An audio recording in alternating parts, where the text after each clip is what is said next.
Hello everyone, I am Siddharth Shankar Roy, PhD scholar in structural engineering. आशा करता हूँ आप सब अच्छे होंगे। आपके चैनल में आपका स्वागत है एक्सप्लोरिंग सिविल में। तो चलिए, आज का जो टॉपिक है हमारा टॉर्सन के ऊपर है। पहले जान लेते हैं टॉर्सन क्या है, फिर आगे बढ़ेंगे। This is the introduction to torsion. So आज it is torsion is the action of twisting और being twisted especially of one end of an object relative to the other। थोड़ा सा अटपटा सा है ये डेफिनेशन, पर आप ध्यान दोगे तो अच्छे से समझ पाओगे। ये बहुत ही सिंपल सा डेफिनेशन है। बहुत सारे बुक्स मैंने देखे हुए इंटरनेट में, बहुत सारे गलत डेफिनेशंस बताए गए हैं, पर इस सब का मतलब सबसे अच्छा वाला डेफिनेशन मैंने यहाँ पे आपको दी हुई है। ठीक है, torsion is the action of twisting. Twist तो पता ही है आपको, बात करते करते आपके बात में तो बहुत ट्विस्ट है। ठीक है, ये मूवी में ये ट्विस्ट है, ये बताते रहते हो हमेशा, पर ये ट्विस्ट जो है उसी टाइप का कुछ है जो कि फिजिकली हम देख पाते हैं। ठीक है, twisting specially one end of an object relative to the other. मतलब आपका जो भी ऑब्जेक्ट है उसका एक एंड को आप ट्विस्ट करोगे तो वो दूसरे जो एंड रहता है उसके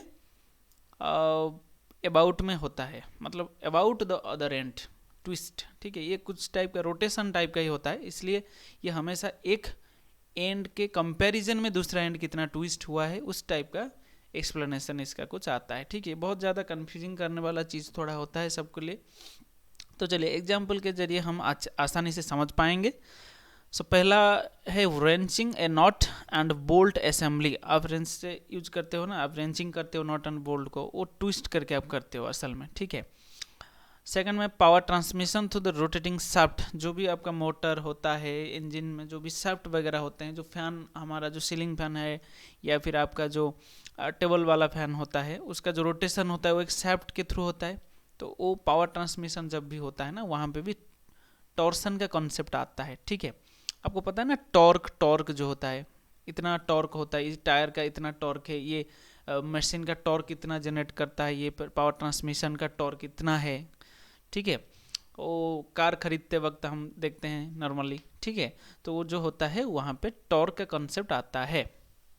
थर्ड वाला जब जो सबसे आसान है सबको समझने के लिए, यहाँ पे डायग्राम में देखिए, यहाँ पे आपका जो स्केल है, simply at one end hold your scale at one end end twist it by rotating the other end. आप समझ पाओगे कि टॉर्सन क्या है। तो आप अगर एक you just keep one and fixed and twist the other and और रोटेट अबाउट दिस एंड, इस एंड के अबाउट में, इस एंड की कंपैरिजन में इसको अगर हम थोड़ा रोटेशन दे तो फिर जो होगा उससे ही हम ट्विस्ट बोलते हैं, ट्विस्टिंग एक्शन बोलते हैं। फिर उसमें जो स्ट्रेस डेवलप होता है या फिर जितना भी आपका फोर्स डेवलप होता है उसमें, उसका हम बाद में टॉर्क के बारे में जानते हैं। ठीक है, टॉर्क के नाम से जानेंगे। ठीक है, यहाँ पे पहले एनालिसिस से पहले हमें कुछ एजम्पशंस हमेशा लेना ही होता है, जैसे कि आपका सिंपल बेंडिंग के केस में हुआ था उसी टाइप में। Assumption for shear stress in circular shaft subjected to torsion. Torsion से क्या होता है, शियर स्ट्रेस डेवलप होता है या फिर टॉर्क जनरेट होता है। ठीक है, यहाँ पे चार ही अजम्पशन है। पहला, the material of the shaft is homogeneous and isotropic. आपको पता ही है होमोजीनियस क्या है, आइसोट्रोपिक क्या है, बहुत ही ज़्यादा आसान से मैंने ऑलरेडी इसमें वीडियोस डाले हुए हैं इस चैनल में, आप चाहो तो पहले उसे देख सकते हो। होमोजीनियस एंड आइसोट्रोपिक क्या होता है। ठीक है, होमोजीनियस मतलब एक ही मटेरियल का सारा बॉडी जो होता है वो एक ही मटेरियल का होगा। होमोजीनियस, आइसोट्रोपिक है, इलास्टिक प्रॉपर्टी आपका एवरी डायरेक्शन में सेम होगा। Second, the twist along the shaft is uniform. मतलब जो भी ट्विस्टिंग है, जो यहाँ पे एक स्केल हमने यहाँ पे पकड़ा हुआ था ना, यहाँ पे जो भी ये ट्विस्टिंग फोर्स है वो सेम होता है। ठीक है, यूनिफॉर्म होता है। थर्ड वाला है, normal cross section of the shaft which is plane and uniform before twist remain plane after twist also. जो भी हमारा सिंपल बेंडिंग का केस का था। ठीक है, बहुत ही कुछ चीज़ें ये जो है अजम्पशन में ये एक ही है। वहाँ पे हमारा जो सिंपल बेंडिंग के केस में जो भी था वो यहाँ पे भी वही है। ठीक है, वहाँ पे था plane section remains plane before bending after bending also, that is remains plane. Plane section before bending remains plane after bending also, ये उसी टाइप का है. Normal cross section of the shaft which is plane and uniform before twisting remain plane after twist also. Fourth में क्या होता है, diameter of any normal cross section which is straight before twist remain straight after twist also. मतलब जो भी आपका cross section होता है उसका जो डायमीटर होता है वो स्ट्रेट रहता है. मतलब ट्विस्ट होने से क्या होता है, असल में ये अजम्पशन क्यों है, अजम्पशन हमेशा याद रखो, कुछ चीज़ों को हम ले लेते हैं, मान लेते हैं कुछ, असल में वो होता नहीं है. इसलिए असल में अगर आप रोटेट करोगे किसी एंड को about any other end, then वहाँ पे क्या होगा, जो ट्विस्ट होने से थोड़ा वहाँ पे शियर हो जाता है. मतलब वो स्ट्रेट लाइन जो भी होगा, पहले वाला सेक्शन का डायमीटर अगर स्ट्रेट लाइन होगा, ट्विस्ट होने के बाद थोड़ा कर्व हो जाता है, पर उसे हम लेंगे नहीं, वो स्ट्रेट रहता है. ये हमारा एजम्पशन है, फोर्थ एजम्पशन. ठीक है, चलिए डेरिवेशन ऑफ टॉर्सन इक्वेशन. तो ये हो गया आपका एक सर्कुलर शाफ्ट हो गया. ठीक है, ये ब्लू वाला यहाँ पे फिक्स्ड है. ठीक है, सी से यहाँ तक. ठीक है, ये एक सर्कुलर शाफ्ट का लेंथ है L. Consider the circular shaft fixed at one end and subjected to torque at other end. यहाँ पे टॉर्क दिया जा रहा है. ठीक है, मान लीजिए यहाँ पे आपका टॉर्क जो है वो यहाँ पे है, इस टाइप का, ये रोटेट हो रहा है, मान लीजिए इस टाइप का. ठीक है, चलिए, so this is fixed at one end and torque is applying, we are applying torque another end. Okay, so this is the L length, this is the radius from center to this perimeter of the circle, cross sectional circle, circular area. Okay, so यहाँ पे phi जो है वो twisting angle है, मतलब जितना भी twist हुआ है. ठीक है, मतलब ये C से A पहले था, टर्क अप्लाई करने के बाद ये थोड़ा ट्विस्ट हो जाएगा.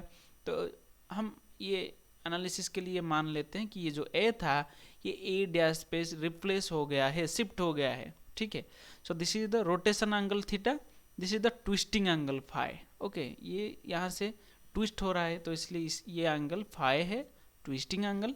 ये जो थीटा है यहाँ पे रोटेट हो गया है A इधर से इधर सर्कल के पास, तो इसलिए ये हो गया रोटेटिंग एंगल और एंगल ऑफ रोटेशन थीटा. ठीक है, सो यहाँ पे T हम ले लेते हैं टॉर्क, जो कि न्यूटन टू मीटर या भी एनी यूनिट में आप ले सकते हो. ठीक है, length of the shaft in metre, radius of the shaft in metre R. So ये हो गया तीन चीज़ें. ठीक है, और ये जो एंगल है ये क्या है, shifting angle, twisting angle, and this theta is the rotating angle, rotation angle, angle of rotation. This arc A dash makes this angle theta with the centre O. Okay, यहाँ पे O मान लीजिए, यहाँ पे सेंटर जो है आपका O है, ऐसे मान के चलिए, C से O. ठीक है, चलिए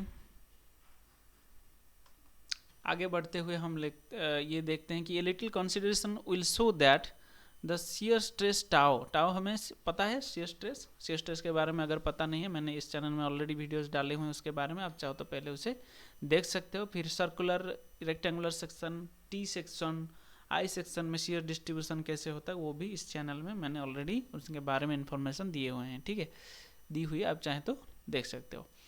सो tau is in the shaft will cause A shear strain. जो भी शियर स्ट्रेस होता है वो शियर स्ट्रेन कॉज करता है. ठीक है, पता ही है हमको, स्ट्रेस के वजह से स्ट्रेन जनरेट होता है. सो यहाँ पे नहीं, असल में स्ट्रेस के वजह से स्ट्रेन वो तो अलग कंसेप्ट है, पर चलिए स्ट्रेस के वजह से यहाँ पे एक स्ट्रेन जनरेट होता ही है, शियर स्ट्रेन. हमें पता है डेफिनेशन क्या, change in lateral dimension divide bye original longitudinal dimension क्या होता है, शियर स्ट्रेन होता है. और शियर स्ट्रेन हमेशा टैन फाई के आकार में लिखा जाता है, टैन फाई के सिंबल में हम हमेशा इसको लिखते हैं, आपको पता ही है. ठीक है, चलिए ये तो शियर स्ट्रेस स्ट्रेन का बेसिक कॉन्सेप्ट वाले वीडियो में मैंने ऑलरेडी इसके बारे में डिस्कशन की हुई है, आप चाहें तो पहले उसको देख सकते हो. सो ये हो गया आपका टैन फाई ए डैश. ये ए डैश क्या है, ये वाला जो चेंज हुआ है यहाँ, this is the change in dimension. Okay, because पहले वाला था यहाँ पे, यहाँ से यहाँ गया है, तो चेंज कितना हुआ है, A dash divided by this is the lateral dimension. Divide by linear dimension कौन सा है, ये वाला एल पहले से था, ये लीनियर है, ये लैटरल है, तो इसलिए this divide by this, A dash divide by longitudinal dimension और लीनियर डायमेंशन एल। सो ये डेफिनेशन से आया है शियर स्ट्रेन का। तो यहाँ से फाई हम ये निकाल सकते हैं कि अगर फाई जो है बहुत ज़्यादा छोटा होता है, क्योंकि ट्विस्टिंग जो होता है वो कंपैरिजन में बहुत ही ज़्यादा नेग्लिजिबल होता है, इसलिए जो भी फाई का वैल्यू आएगा वही टैन फाई का भी वैल्यू आएगा। मतलब हम ले सकते हैं कि tan phi is equal to phi, क्योंकि फाई बहुत छोटा होता है। अगर कोई भी एंगल आप ले लो, मतलब 0.0005, उसका टैन निकाल के देख लो, वो उतना ही आएगा, 0.0005 something like that. Okay, so अगर ये बहुत छोटा है हम इसे tan phi is equal to phi ले सकते हैं। तो यहाँ पे यही बताया गया है, ठीक है। फ्रॉम द ये ट्रिगोनोमेट्री का रूल है। From the geometry of the figure, अभी हम जियोमेट्री से देखेंगे क्या, ए डैश जो है वो आर इंटू थीटा है, सही है भाई, एक आर की है, तो रेडियस जो होता है इंटू अगर angle of rotation, angle of arc at centre अगर हम मल्टीप्लाई कर लें तो ये आर्क लेंथ निकलता है, तो ये हो गया arc length, a dash r into theta. यहाँ पे रिप्लेस कर सकते हैं इसको, इक्वेशन 1 ले लेते हैं, ठीक है। अगेन अगर जी हम ले लेते हैं शियर मॉडुलस, ठीक है, और मॉडुलस ऑफ रिजिडिटी, ठीक है, देन वी नो दैट क्या होता है, हमें पता ही है, जो शियर स्ट्रेस होता है जी इंटू फाई होता है, जी इंटू शियर स्ट्रेन होता है, पता ही है ना, क्योंकि tau is proportional to phi, so is equal to proportionality constant जो होता है वो होता है shear modulus G, so G phi. So यहाँ से हम फाई का वैल्यू निकाल सकते हैं टाउ बाय जी, इसको इक्वेशन 2 ले लीजिए। फ्रॉम इक्वेशन 1 एंड 2 जो भी हम यहाँ पे लिखे हैं 1 एंड 2, फाई जो है वो इतना है, फाई जो है इतना है, मतलब ये राइट साइड वाला दोनों का भी सेम ही होगा। So this is equal to this, from this you can write this in this format, ठीक है। इसको मैंने क्यों ऐसे लिखा हुआ है आपको बाद में पता चलेगा, क्योंकि tau by G is equal to r theta by L हो रहा था, मैंने इसको tau by r is equal G theta by L लिख दिया है, ठीक है। इसको इक्वेशन 3 ले लेते हैं। फिर क्या है, total torque the shaft can withstand is known as strength of the shaft. जितना भी टॉर्क एक शाफ्ट ले सकता है वो उसका स्ट्रेंथ होता है, ठीक है। यही बताया गया है यहाँ पे, जनरली डिनोटेड बाय टी, हमने पहले से ही यहाँ पे ले लिया था कि T is equal to torque. Okay, so this is the capacity of the circular shaft. So ये हो गया इसका फॉर्मूला। ये जो है ये इंपीरियल फार्मूला है, ये इसका डेरिवेशन हमें यहाँ पे नहीं दिखना है, बस ये इसको रट्टा मार के याद रख लो। टी जो होता है सर्कुलर शाफ्ट के लिए वो होता है इतना, tau stress into this pi by 16 into D cube. So यहाँ से हम टाउ का वैल्यू निकाल सकते हैं इस तरह से, ठीक है। अगर हम टाउ को इधर ले आएँ तो टी इधर चला जाएगा, वो हो गया 16 T by pi D cube. Substituting this value in equation 3, इसको यहाँ पे अगर डालें टाउ के जगह, किसको, ये जो वैल्यू है इसको हमें यहाँ पे अभी डालना है, ठीक है। तो ये हो गया, यहाँ पे डाला हुआ है, देखिए 16 T by pi D cube. यहाँ से पहले से आर नीचे था, मतलब मल्टीप्लिकेशन आर डिनोमिनेटर रहेगा उसमें, ठीक है। और फिर राइट साइड का तो जी थीटा बाई एल पहले से था वही रहेगा। फिर यहाँ से थोड़ा इसको सिंप्लीफाई अगर आप कर लो तो इधर पहुँच जाओगे, ठीक है। आप खुद से कर लो, ठीक है। इसको आप करके देख लो, अगर ये हो रहा है तो मेरा जो डेरिवेशन है या फिर सिंप्लीफिकेशन है वो सही है और आपका भी सही है, ठीक है। चलिए, मज़ा कर रहा था। ये हमको पता ही है कि जो यहाँ पे डिनोमिनेटर में जो है पाई बाई 32 d4, ये है polar moment of inertia. Polar, what is polar moment of inertia, उसका कंसेप्ट क्या है, कैसे निकाला जाता है, मैंने उसके बारे में ऑलरेडी यहाँ पे वीडियोस इस चैनल में डाला हुआ है मैंने, आप चाहें तो उससे देख सकते हो। So it can be replaced by J, because J is the symbolic representation of polar moment of inertia, ठीक है। So pi by 32 d4 can be written as J, polar moment of inertia, ठीक है। T by J is equal to G theta by L, ये यहाँ से आ गया, ये हो गया polar moment of inertia. So finally इसका क्या हो जाएगा, T by J is equal to G theta by L. ठीक है, ये जी थीटा बाय एल जो है वो इतना भी था, टाउ बाय आर। सो इसको भी हम लिख लेते हैं tau by r. So simply आप देखिए ये इक्वेशन में हमने यहाँ पे निकाला जी थीटा बाय एल जो है वो टी बाय जे है। ठीक है, पहले से हमें इक्वेशन 3 में पता था जी थीटा बाय एल जो है वो टाउ बाय आर है, इसलिए तीनों को हम इस तरह से लिख सकते हैं finally T by J is equal to tau by r is equal G theta by L. मैंने इसको इस तरह से क्यों लिखा है, बहुत सारे बुक्स में इसको T by tau J by r G theta by L इस टाइप का भी लिखते हैं, पर ये ज़्यादा आसान इसलिए है क्योंकि इसको आप इजीली याद भी रख सकते हो कि कैसे। देखो ये देखो ऊपर T tau G theta by J r L. ठीक है, T tau G theta by J r L directly याद कर लो तो पता चल जाए कौन सा नोमिनेटर था कौन सा डिनोमिनेटर था। और एक तरह से आपको इसको याद रखने में और बहुत ही आसान होता है क्योंकि हमें पता है m बाय आई, जो हमारा सिंपल बेंडिंग का इक्वेशन था, m by I is equal to sigma by y is equal to E divide by r. ठीक है, m होता था बेंडिंग मोमेंट, तो यहाँ पे टॉर्क। ठीक है, I होता था moment of inertia, simple moment of inertia, J हो रहा है polar moment of inertia, sigma था simple stress direct linear stress, यहाँ पे टाउ है शियर स्ट्रेस, Y है एक्सट्रीम फाइबर डिस्टेंस, यहाँ है R सर्कुलर है आपका क्रॉस सेक्शन, इसलिए इसका एक्सट्रीम फाइबर क्या होगा रेडियस, तो इसलिए R हो गया। ठीक है, जी थीटा क्यों, E है आपका modulus of elasticity, this is the shear modulus, बस ये थीटा को मल्टीप्लाई करके रखना है इसके साथ। ठीक है, फिर R क्या था रेडियस ऑफ कर्वेचर, यहाँ पे लेंथ ऑफ द शाफ्ट।